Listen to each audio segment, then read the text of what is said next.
only do we have one for you right now, a fire gutted a family home near Brisbane, and no one thought that the pets would actually survive. But out of the wreckage, 4-year-old Kelpie cross Henry emerged. She was taken to hospital in Underwood, where she has undergone extensive treatment. And we're joined now by Henry's owner, Lee Ellison.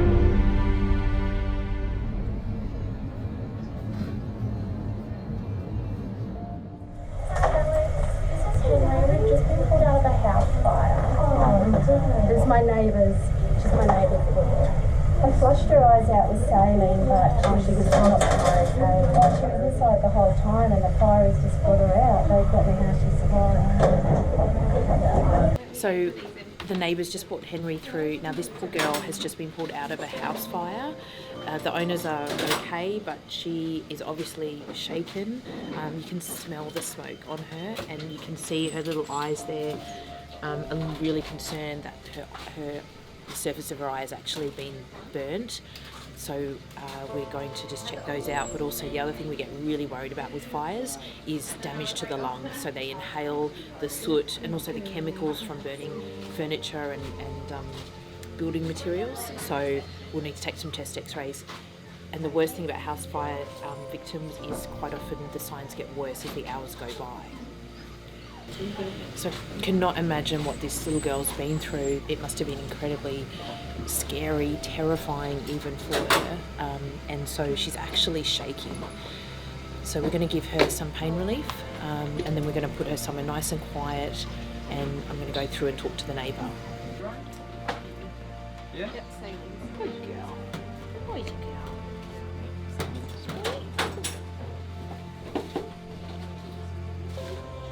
So Henry's squinting. So potentially the heat may have burned her corneas. So we're just gonna, the actual eyes look okay, but we're gonna stain the eyes just to see if there's any superficial trauma, and then First, or? and we'll go from there.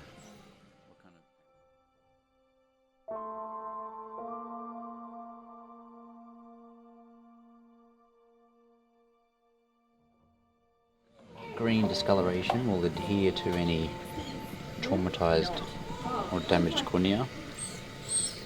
So I'm just going to flush it. You have to flush it out first.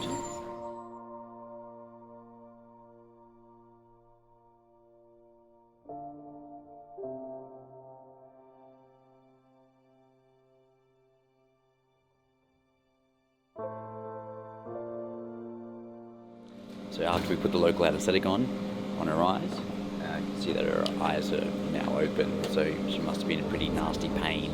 I spoke to the owner of the dog that was in the house fire. Well, Henry, and the poor lady, she's just so devastated. It's actually quite hard to have a conversation with her about what's happening with Henry. how bad was the house? The house is, the neighbour showed me a photo, the house completely gutted. Oh. Yeah, and the fireman actually pulled Henry out after, towards the end of things that she was underneath something. Wow. And so she's had prolonged exposure to smoke. Wow. So I started talking to the owner about what the consequences might be.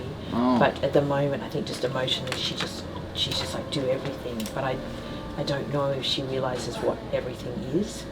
I mean, there's a chance that Henry could end up needing to be on a ventilator. Especially with smoke inhalation, burn, thermal injury in the inside of the lungs, and all of soot that. and dust. Yeah. So my thought is, and initially what I'm going to do is just get her on, put a nasal line in, get her on some oxygen. She's had pain relief. Let's get her on some fluids, and then later take some chest X-rays and see. I think that's all we can do for him. So to discuss some of the blood results, because Henry's on her blood gas shows that her carbon monoxide level is very high, really as a result of inhaling all those toxins from the house fire. She's got damage to her airways, but there's also likely to be edema starting to form in her lungs, and we'll start to get fluid accumulation in those lungs where there should be air.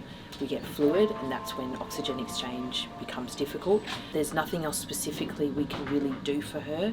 We just don't know how bad the damage to her lungs has been. Placing nasal oxygen lines, we're going to place 2, and if we get 2 nasal oxygen lines in, then it means we can deliver quite a lot of oxygen. So we might be able to get up to about even like 3 to 4 times the level of oxygen we normally breathe in. And we'll also do so in a less stressful way as well. But in order to do that, we've actually had to give her a little bit of an anaesthetic to do that because she was very sensitive and she's getting very stressed. So Do you think she looks worse? Like, or do you think it's just the sedation? well, to be honest, I hope it's the sedation. Because she was very stressed before, so she needed sedation to take the edge off things and also to take the pressure off her lungs. Yeah. I guess we're doing everything we can for her. We just let her just rest. Yeah. Okay. How do her lungs sound? Well, they're a bit raspy, Yeah. but I think it's upper airway. I think it's large airway. Yeah. Okay. We're just going to let her rest. She looks a little bit worse to me than when I saw her before they put the nasal line in, but Gerardo says that they've given her some sedation, and so maybe just resting is the best thing that we can do for her, but it's really hard just to watch that she's really starting to struggle with her breathing. I spoke to her owner, and she's going to come down tonight and sit with me, and we can talk through what's happening, because I think she's just so traumatised herself that it's hard for her to even take in what's happened.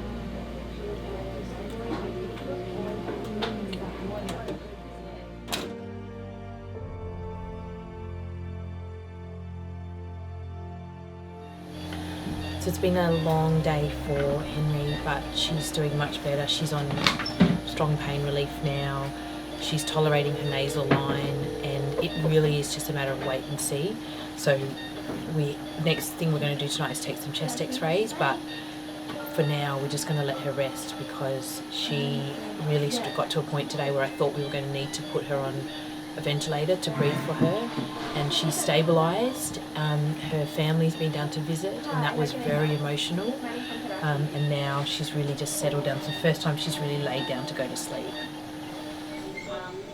So we'll leave her be for tonight. I think it's one of those things where it's just time, and we won't really know how she's going to go. She could be in hospital for the next week while we try to get her lungs to heal, but it's touch and go, and I'll be waiting to see when I come in tomorrow. Like, I'd really love to see her up and about, breathing a bit easier, but I'm not getting my hopes up.